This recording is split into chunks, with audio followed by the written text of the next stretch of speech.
آج ہم جا رہے ہیں جین مت ہم نے پڑھنا ہے اور مختصر سا تعارف ہوگا۔ اصل میں اس آپ کے سبجیکٹ کا مطلب ہے ادیان عالم جو اس وقت موجود ہیں ان سے آپ کا تعارف ہو جائے کہ ان ادیان کے بیسک عقائد کیا ہیں، وہ ادیان ان کی ابتدا کب ہوتی ہے، اگر کچھ تصورات ہیں یا تابعات ہیں ان کی، کوئی لکھت پڑھت ان کی ہے وہ کیا چیز ہے، اور بہت ہو تو پھر ہم اسلام کے ساتھ تقابل بھی کر سکتے ہیں کہ کیا اس قابل ہے کوئی مذہب جو اسلام کے مختلف چیزوں کے مقابل آ سکتا ہو۔ تو ہم نے یہ چیزیں دیکھی۔ جین مت کہنے کے تو یہ ایک ابدی مذہب ہے جو ہمیشہ سے چلا آ رہا ہے۔ یہ اور بات ہے کہ یہ کس حد تک بات درست ہے، اس پہ تو بعد میں بات کریں گے۔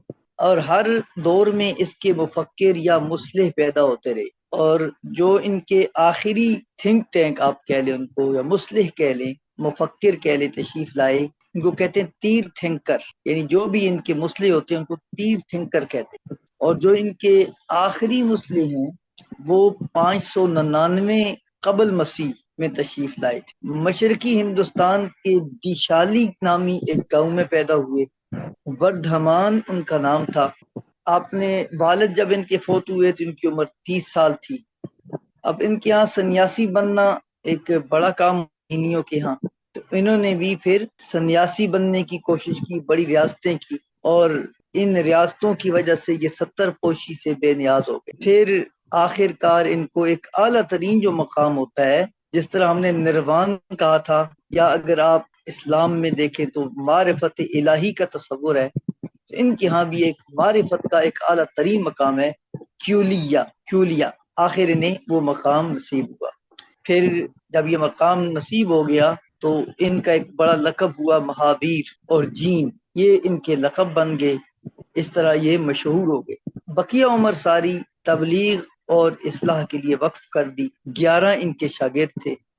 72 ایئر میں ان کی وفات ہوتی ہے، اور یہ جو حضرت عیسیٰ علیہ السلام سے 599 سال یہ پہلے پیدا ہوئے تھے، یعنی 599 قبل مسیح، اور پھر 527 قبل مسیح ان کا وصال ہوا ہے، فوت ہو گیا۔ اچھا، ان کے ہاں جو مہاویر کا ایک تصور ہوتا ہے، مہاویر یہ ایک اعلیٰ قسم کا عہدہ ہوتا ہے، اور جین مت میں یہ سب سے بنیادی مقام ہوتا ہے، عہدہ ہوتا ہے۔ اگر آپ اسلام میں دیکھیں تو اسلام میں خدا کے پیغمبر ہوتے ہیں، ان کی بڑی شان اور عظمت ہوتی ہے، سب سے بڑا مقام ہوتا ہے، اور اس کے بعد پھر آگے پیغمبروں کے صحابہ ہوتے ہیں، اسی طرح ان کے آگے ماننے والے، پھر محدثین ہیں۔ ایسے ہی ہر مذہب میں لوگوں کے کچھ نہ کچھ مراتب ہوتے ہیں۔ یہ جو تھے جنہوں نے جین مذہب کی بہت زیادہ خدمت کی اور مقام پایا، ہندوستان کی مذہبی روایات، آثار قدیمہ اور خود جینیوں کی جو مذہبی کتب ہیں،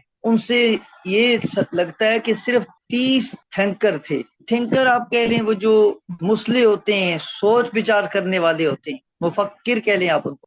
ہر دور میں ان کا کوئی نہ کوئی ایک سربراہ ہوتا ہے۔ جیسے ایک نام ہے پرشوناتھ، یہ 30ویں تیر تھنکر، اور یہ اپنے دور میں اپنے مذہب کے سربراہ تھے۔ پرشوناتھ یہ 30ویں تھے، اور جو مہاویر ہیں وہ 24ویں تھے۔ ٹھیک ہے، تو ہمیں اب ایک بات اس سے یہ سمجھ آ رہی ہے کہ یہ مذہب جب چلا آ رہا ہے، اس کی بنیاد کہاں سے ہے کوئی پتہ نہیں۔ البتہ آپ کو جو معلوم جو ہسٹری ہے اس سے جو پتہ چلتا ہے وہ مہاویر سے پتہ چلتا ہے۔ اس سے پہلے کی باتیں آپ کو ہسٹری میں نظر نہیں آتی، یعنی اس سے پہلے 1 2 3 4 یعنی 23 22 جو تیر تھنکر گزرے ہیں، مفکر اور مصلح گزرے ہیں، ان کی معلومات نہیں ملتی آپ۔ اس میں ایک ان کے ہاں روایات میں کچھ گڑبڑ ایسی بھی ہے کہ ہر پہلے جینی سربراہ کی عمر آنے والے سے زیادہ بتائی جاتی ہے، بعض تو ناقابل یقین حد تک زیادہ عمر بتائی گئی ہے۔ مثلا جو پہلے تیر تھنکر، رسبا نام ہے ان کی عمر 84 لاکھ برس بتائی گئی، اور جو 22ویں تیر تھنکر نیمی نام ہے ان کی عمر 1000 برس بتائی گئی۔ تو بہر صورت یہ چیزیں آپ کو صرف اس لیے بتا رہا ہوں کہ اسلامی یہ انسانی معلومات جو موجود ہیں، ہسٹوریکل جو تاریخ ہے، اس میں کوئی آپ کو زیادہ اطمینان بخش معلومات نہیں ملتی جین مت کے حوالے سے۔ بنیادی عقائد ان کے 7 کلیوں پر مشتمل ہوتے ہیں۔ 7 کلیے آپ کہہ لیں، یا 7 قاعدے ہیں، 7 حقائق ہیں، یہی ان کا بنیادی فلسفہ ہے، یہی ان کی بنیادی تعلیمات ہیں۔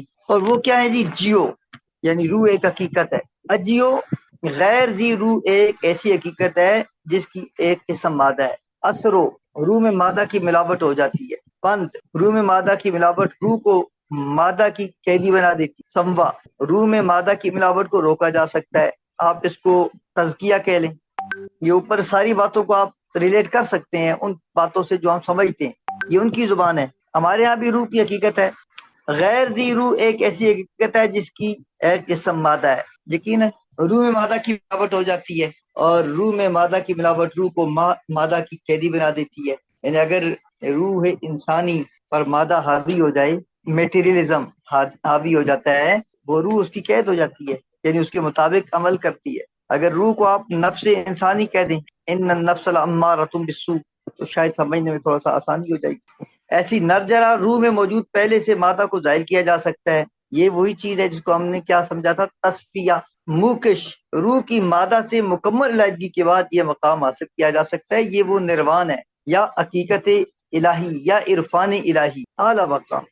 البتہ ان 7 حقائق کی تشریحات ان کے اپنے جو ماننے والے علماء ہیں یا ان کے جو فلاسفہ ہیں ان کے ہاں بھی قدر مختلف ملتی ہے، اور اتنی زیادہ اس کی تشریحات اور تفصیلات وہ بیان کرتے ہیں، احاطہ کرنا ناممکن تو خیر نہیں ہوگا لیکن مشکل ضرور ہوگا کہ اس سے چاہتے کیا ہے۔ جیسے دیکھیں ہمارے ہاں کیا چیز ہے جی؟ اسلام کی بنی الاسلام علی 5، اسلام کی بنیاد 5 چیزوں پر ہے، تو ان کے ہاں یہ 7 ہیں۔ تو ان کا جو فلسفہ ہے اس کو جینی فلسفہ کہہ دیں، اس کے مطابق کائنات میں ایک نہیں متعدد حقیقتیں، اور جو ایک ہی وقت میں ازلی ابدی بنیادی حیثیت رکھتی ہیں، اور وہ کون کون سی ہیں؟ کم از کم یہ تمام حقیقتیں عام طور سے 2 اقسام میں منقسم ہوتی ہیں، جیو اور اجیو، روح اور غیر ذی روح، یہ بنیاد ہے۔ اور غیر ذی روح ایک ایسی حقیقت ہے جس کی ایک قسم مادہ بھی ہے، اور روح فطری طور سے شعور، علم، احساس، پاکیزگی، لطافت وغیرہ ان صفات کو پسند کرتی ہے یا ان کی حامل ہوتی ہے۔ اسی لیے جن لوگوں نے اپنی روح کو پاک کر لیا وہ آگوان کے چکر سے بچ جاتے ہیں، آزاد ہو جاتے ہیں۔ آگوان کا چکر کیا ہوا؟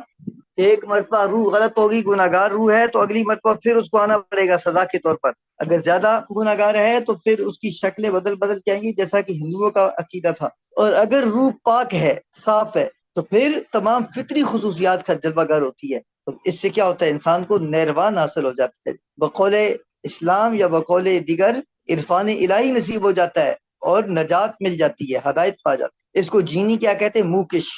اور مرنے کے بعد ایسی نجات یافتہ روح سیدھی آسمان کی طرف جاتی ہے اور اس کی چھت پر اٹک جاتی ہے، اب وہ ہمیشہ ہمیشہ کے لیے اپنی پاکیزہ خصوصیات سے لطف اندوز ہوتی رہتی، اور اس طرح کی ارواح ہمیشہ ہمیشہ کے لیے یہ جو زندگی کے چکر ہیں، آگوان کے چکر ہیں، ان سے نجات پا لیں۔ تو یہ عقیدہ آپ دیکھیے تھوڑا سا ملائیں گے، ہم اس عقیدے کو تقابل کرنا چاہیں گے تو ہمارے ہاں حدیث میں آتا ہے نا کہ جو نیک لوگوں کی روح ہوتی ہے وہ عالم ارواح میں چلی جاتی ہے، اور جو بد لوگوں کی روح ہوتی ہے وہ کہاں جاتی ہے؟ اسفل السافلین میں چلی جاتی ہے۔ خدا کے متعلق ان کا عقیدہ کیا ہے؟ خدا کے متعلق ان کا عقیدہ یہ ہے کہ کائنات میں متعدد حقائق ہیں، حقیقتیں، یعنی اس کائنات میں متعدد حقیقتیں ہیں، اور جو متعدد ارواح ہیں ہر ایک مستقل بذات ہے۔ اس کا یہ مطلب ہے کہ ایک خدا وحدہ لا شریک کی نفی ہو رہی ہے یہاں پر۔ جب آپ متعدد حقائق کو مانیں گے اور تمام مستقل بذات ہوں گے تو خدا وحدہ لا شریک کا جو تصور ہے وہ ختم ہو جاتا ہے۔ البتہ ارواح کو یہ الوہی صفات کا حامل قرار دیتے ہیں۔ البتہ یہ کہا جا سکتا ہے کہ جین مت کا رجحان مادیت کی طرف غالب ہے، جبکہ مادہ کی کثافت روح کی ذاتی صفات کو ڈھانپ دیتی ہے۔ تو اس عقیدہ کی روح سے کسی بھی عمل کے ذریعے روح میں ایسی مخصوص کیفیت پیدا ہو جاتی ہے جس کی وجہ سے عملیاتی مادہ روح میں داخل ہو جاتا ہے، اور اس کا حقیقی سبب ایسی خواہشات ہیں جو مختلف اعمال کے لیے انسان کو تحریک دیتی ہیں، انسان کو ابھارتی رہتی ہیں۔ اچھا، اس سے کیا نتیجہ نکلتا ہے جو ہم نے بات کی ہے؟ اس سے نتیجہ کیا نکلتا ہے؟ نتیجہ یہ نکلتا ہے کہ اگر خواہشات کو ختم کیا جائے یا ان پر ایک حد تک قابو پا لیا جائے تو روح عملیاتی مادہ سے محفوظ ہو جاتی ہے، یعنی گڑبڑ نہیں کرے گی، پھر غلط کام کی سے باز آ جائے گی، سیدھے راستے پر چل پڑے گی۔ اچھا، اس کام کے لیے جینز نے کیا کیا؟ پورا ایک اخلاقی نظام دیا ہوا تاکہ لوگ خواہشات پر قابو پا لیں۔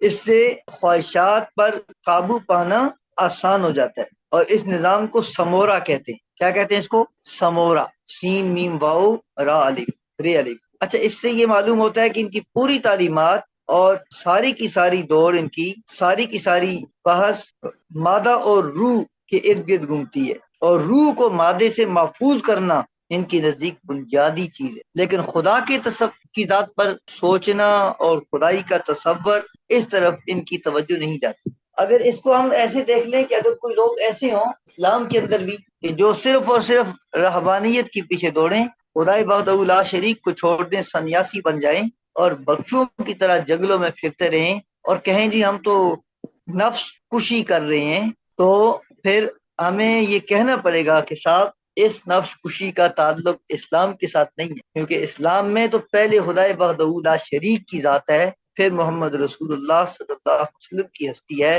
خدا کی ذات پر کامل یقین اور ایمان، اور محمد عربی صلی اللہ علیہ وسلم کے خدا کے پیغمبر ہونے پر یقین، اور ان کی تعلیمات کے مطابق روح کو مادے سے پاک کرنا، روح کو خواہشات سے پاک کرنا، تزکیہ اور تصفیہ کرنا، یہ اسلام ہوگا اور عین حقائق ہوگا۔ اور اگر ایسا نہیں ہے تو پھر ہم معذرت خواہ ہو جاتے ہیں۔ تو ان کے اخلاقی نظام کا میں نے نام سمورا لیا تھا، سمورا، سین میم واؤ رے الف۔ اور اخلاقی ضابطوں میں کیا کیا چیز شامل ہے ان کے؟ صحیح عقیدہ، صحیح علم اور صحیح عمل۔ اور ان کو کیا کہتے ہیں جی؟ طریرتن۔ اخلاقی نظام میں یہ جو تین بنیادی جواہر ہیں، ان تین بنیادی جواہر کو طریرتن کہا جاتا ہے۔ اب صحیح عقیدے کو کیا کہتے ہیں؟ سمیک درشن، سین میم یا یہ اور کاف، کش والا، پاکستان والا۔ سمیک درشن یہ صحیح عقیدہ ہے، اور اس کی اہمیت کا اندازہ اس بات سے لگایا جا سکتا ہے کہ جینیوں کے نزدیک اس کے بغیر صحیح علم اور عمل کا تصور بھی ممکن نہیں ہے۔ اس سے مراد جین تیرتھنکروں کے رہنما ہونے پر یقین اور مذہبی کتب کی تقدیر کی تصدیق کرتے ہوئے ایمان لانا جین مت کو قبول کرنے کی شرط ہے۔ اور اس کے ساتھ ساتھ وہ آپ نے 7 حقائق پیچھے پڑے تھے، جیو، اجیو، اسرو، بند، سمورا، زہرا اور موکش، ان پر ایمان لانا بھی۔ اور پھر ساتھ چند ایک توہمات ہیں جن سے بچنا بھی لازم۔ توہمات کہہ لیں یا آپ اس کو کہہ لیں تکبرات کہہ لیں، ان سے بچنا بھی لازم ہے۔ تو یہ ہے صحیح عقیدہ، یہ صحیح عقیدے میں آ جاتا ہے سارا۔ سمیک گیان یعنی صحیح علم۔ ایک گیان کا لفظ کیا ہوتا ہے؟ علم۔ دھیان گیان کا لفظ مشہور ہے ہمارے۔ سمیک کا مطلب کیا؟ صحیح۔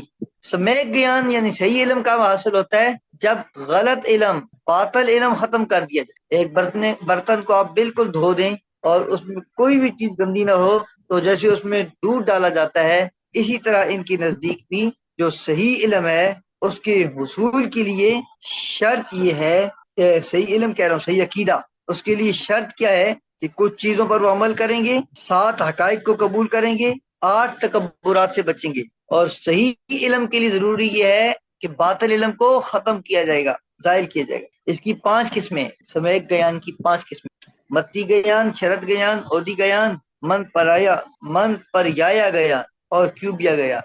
5 اقسام یہ جو والی ہیں، یہ بنیاد اور سند کا درجہ رکھتی ہیں۔ اور اس سے کیا مراد ہے جی؟ یہ جو 5 گیان ہیں، حواس، عقل، مقدس کتب، غیب اور دوسروں کے خیالات اور احساسات، خیالات اور احساسات کا علم رکھنا۔ یہ بڑا مشکل سا کام ہے کہ دوسروں کے احساسات پر کون قابو پا سکے۔ یہ صحیح علم اسی بندے کو حاصل ہوتا ہے جو صحیح عقیدہ رکھتا ہے۔ لازم ملزوم ہے صحیح عقیدہ اور صحیح علم۔ اس کے بعد تیسری چیز ہے سمیک چرتر۔ سمیک چرتر یعنی صحیح علم سے مراد جینی تعلیمات ہیں جو براہ راست روح کو مادہ کی قید سے آزاد رکھنے اور نجات کے حصول میں مددگار ثابت ہوتی ہے۔ اچھا، اگر ہم اخلاقی اصولوں کو دیکھ لیں، کیونکہ ان بنیادی تعلیمات کا جین مت میں 5 درجات بنیادی اہمیت رکھتے ہیں جن پر زندگی بھر عمل پیرا ہونے کا عہد ہر جینی کرتا ہے، اور ان میں سے 4 کون سے؟ اہنسا، ستیہ، اسقبا اور اپریگرے۔ یہ جو 4 ہیں یہ پہلے سے ہی جین مت میں موجود تھے اور رائج تھے، جبکہ مہابیر نے دیگر اصلاحات کے ساتھ 5ویں برہم چیریا اخلاقی اصول کا بھی اضافہ کیا۔ اب ان کے 5 اصول کون کون سے بن گئے؟ اچھا، ہے یہ ایسا فلسفہ ہے کہ آپ ان کی چیزیں لکھیں تو جب آخر میں آپ پڑھیں تو لگے گا کہ یار کچھ چیزیں کچھ فلسفے کی طرح مکس ہو رہی، تو بات سمجھ نہیں آ رہی۔ 5 اخلاقی اصول آپ نے اس سے قبل جین مت کے اخلاقی ضابطوں کی بات کی تھی، اور جین مت کے اخلاقی ضابطے صحیح عقیدہ، صحیح علم اور صحیح عمل ہے، ان کو تری رتن کہا جاتا ہے۔ اب 5 اخلاقی اصول بتائے جا رہے ہیں۔ پہلا کہ عدم تشدد، تشدد نہیں کرنا، یہ کسی جانور کو ذبح نہیں کرتے، کسی جانور کو مار، حتیٰ کہ مچھر کو نہیں مارتے، رحم پایا جاتا ہے۔ ستیہ کا مطلب کیا ہے، دوسری چیز کیا ہے، دوسرا اصول ان کا اخلاقی اصول صداقت اور راست بازی، اس کے تھے استیہ۔ اور تیسرا ان کا جو بنیادی حقوق ہے، سوری ستیہ کے بعد تیسرا کیا، استیہ، ستیہ راست بازی، اور استیہ چوری، چور چکاری سے، فراڈ سے باز آنا، یہ بھی پورا ان کا ایک اصول ہے اخلاقی اصولوں میں۔ ایک ہے بھرم چریا، پاک باز رہنا، اور اپنی گرا میاں سے بے تعلقی اختیار کر۔ اب ان کے میں یہ ساری بات کو چھوڑ کر جو ان کے ہاں ادب ہے، جو جین مت کی کتب ہیں، اس کے حوالے سے تھوڑی سی بات کرتے ہیں، پھر آگے نکلتے ہیں۔ ان میں کچھ فرقے بھی پائے جاتے ہیں، ابھی اس کو سکپ کر رہے ہیں۔ تو ادب جو ان کی تعلیمات ہیں، ان کی شاگردوں کے یہاں سینہ بسینہ منتقل ہوتی چلی، گویا کہ جو ان کے 23ویں یا 24ویں جین تھے، جن کا محاویر نام تھا، جو موجود ہسٹری میں جین کے بڑے میں شامل ہوتے ہیں، ان کی اپنی ہسٹری نہیں ملتی۔ ہسٹری تو مل بھی جائے گی، ان کی اپنی لکھی ہوئی کتابیں آپ کو نظر نہیں آتی، کوئی تحریر نہیں ملتی۔ تو پھر ان کی جو تعلیمات محاویر کی، وہ کہاں سے آئیں؟ ان کے انتقال کے 150 سال بعد ایک جینی کونسل کا پروگرام منعقد ہوا، اس وقت منظم صورت میں ان تعلیمات کو مرتب کیا گیا، اور یہ 150 سال کے بعد پہلی مرتبہ ہوا۔ اب ہم ان کو پیغمبر تو مانتے نہیں ہیں، لیکن کبھی کبھی ایسے لگتا ہے مجھے کہ تحریفات جیسے انسان ہوتے رہے ہیں، اور لاکھوں انبیاء تشریف لائے ہیں، کچھ تعلیمات سے یہ پتہ چلتا ہے کہ یہ خدا کی طرف سے آنے والا کوئی مذہب تھا، اور بعد میں اس میں اتنی تعریفات ہو گئی، ہم تک وہ چیز پہنچی ہی نہیں ہے۔ البتہ جو ان کے پیروکار تھے، ان کے ذریعے سینہ بسینہ جو چیزیں آئیں، وہ 572 قبل مسیح میں جب مہاویر خود فوت ہو گیا، اس جینیوں کے جو فرقے، ان میں سے ایک فرقہ جو ہے سویتامبر، ان کے نزدیک ان تعلیمات کا 12واں حصہ جو 14 کتابوں پر مشتمل تھا ضائع ہو چکا، جبکہ دوسرے فرقے دگامبر کی عقیدہ کی روح سے اب جین مت کی کوئی مقدس کتاب موجود نہیں۔ تو پھر یہ عمل کس پہ کرتے ہیں؟ وہ کہتے ہیں جی یہ دیگر جو علماء تھے، دیگر مذاہب کے، ان کی تحریریں ہیں، اور بعض ان کی اپنے علماء کی تحریریں، جیسا کہ پہلی صدی عیسوی کے ایک جینی عالم امادستی کی کتاب تتوارت اویگما سوتر، کتاب کا نام ہے تتوارت اویگما سوتر۔ اس کتاب کو جین مت کی پہلی کتاب ہونے کی حیثیت حاصل ہے۔ یہ سنسکرت زبان میں ہے، اور جو ان کے 2 بڑے فرقے ہیں جین کے، کون سے 2 بڑے فرقے ہیں؟ سویتامبر، ایک فرقے کا نام کیا ہے؟ سویتامبر، اور دوسرے فرقے کا نام کیا ہے؟ دگامبر۔ تو سویتامبر فرقہ جن کتب کو مقدس گردانتا ہے، وہ 45 کتابیں، مختلف قسم کے ترتیبیں ان کی، اور مختلف بابوں میں تقسیم کیا گیا ہے، عجیب سی زبانیں ہیں۔ بہرحال اگر ہم ان چیزوں کو اسلام کے ساتھ تقابل کریں تو ہمیں اسلام کی حقانیت اور قرآن کریم کی صداقت پر یقین ہو جاتا ہے کہ جو اللہ کی کتابیں ہیں، اللہ نے ان کو کیسے محفوظ کیا ہوا ہے، چونکہ اللہ نے اس نظام اسلام کو قیامت تک کے لیے باقی رکھنا تھا، تو اللہ نے اس کتاب کی حفاظت کا ذمہ اپنے ذمہ کر پہ لے لی۔ بھارت میں، انڈیا میں یہ مذہب پایا جاتا ہے، چائنا میں پایا جاتا ہے، اور انڈیا میں ان کی تعداد تقریباً 25 لاکھ ہے،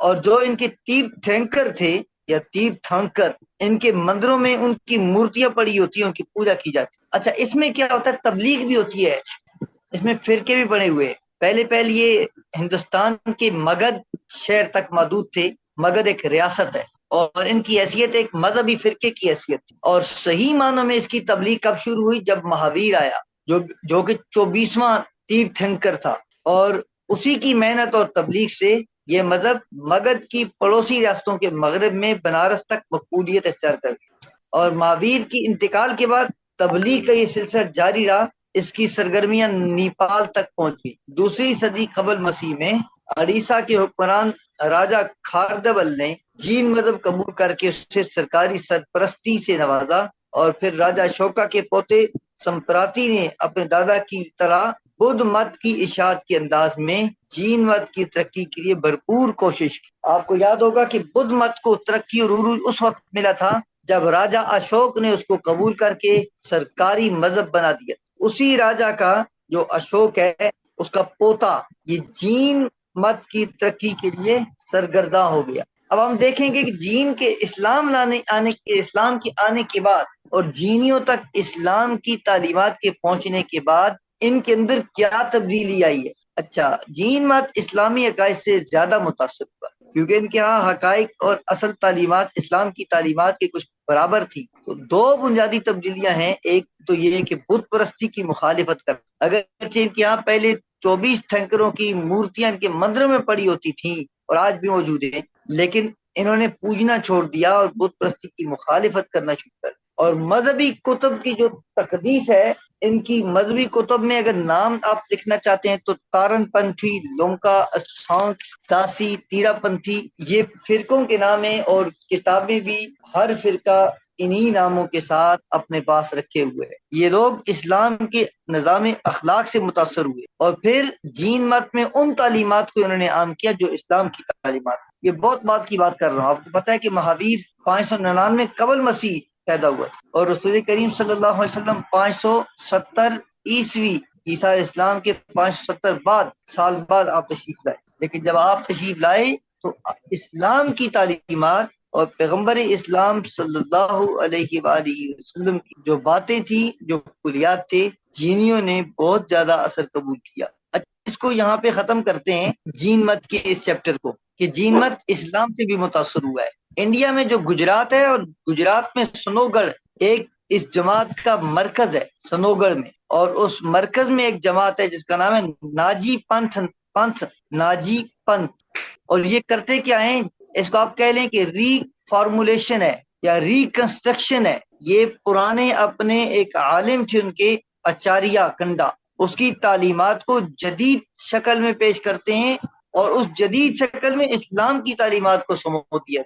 یہ جو کاناجی پنتھ ہے، جماعت ہے، ان کے جو رہنما تھے ان کا نام بھی کاناجی تھا، کاناجی سوامی۔ تو جین مت کے جو یہ جو میں نے نام لیا ہے کاناجی پنتھ، یہ ایک جماعت ہے، جماعت کا مرکز ہے، اور ان لوگوں پر اسلام کی اصول اور اخلاق کی زیادہ گہری چھاپ۔ اچھا، اگر تھوڑا سا ان کے فرقوں کو ہم پڑھتے ہیں، جین کے جو اہم فرقے ہیں وہ کون کون سے؟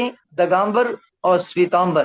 دگامبر فرقے کی ابتدا اس وقت ہوئی جب سبھوتی نامی ایک سادھو نے دوسروں سے ناراض ہو کر برہنہ رہنا شروع کر دیا، اور یہ پہلی مرتبہ ایسا ہوا۔ اس سے قبل جو جینی تھے سفید لباس پہنتے تھے۔ تو اس سویتامبر یعنی سفید لباس پہننے والے گروہ کو بنیاد بنا دیں، اور جو دوسرا گروہ بنے گا وہ بنے گا دگامبر۔ دگامبر کون سے ہوتے تھے؟ جو نیچر کا لباس پہنتے تھے، کوئی لباس نہیں، ننگ درنگ ملنگ، آسمان تلے برہنہ رہتے تھے۔ یہ صرف ایک بنیادی فرق ہے ان دو فرقوں میں، سویتامبر اور دگامبر میں۔ سویتامبر سفید لباس پہنتے ہیں اور دگامبر کوئی لباس نہیں پہنتے، باقی عقائد میں کوئی زیادہ فرق نہیں ہے۔